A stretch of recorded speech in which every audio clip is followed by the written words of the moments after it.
องฟ้าฝั่งบนว่ารินแววเสียงแคนเสียงดินซึ้งใจอายก่อนลมเข้า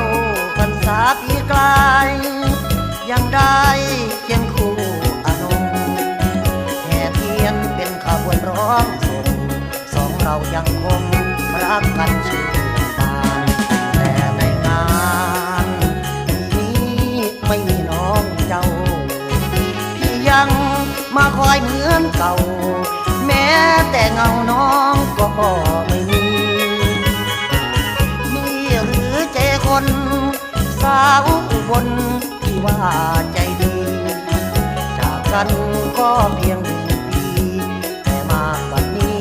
น้องลืมสัญญามองหูฟ้าเห็นแต่แม่ข้าบัง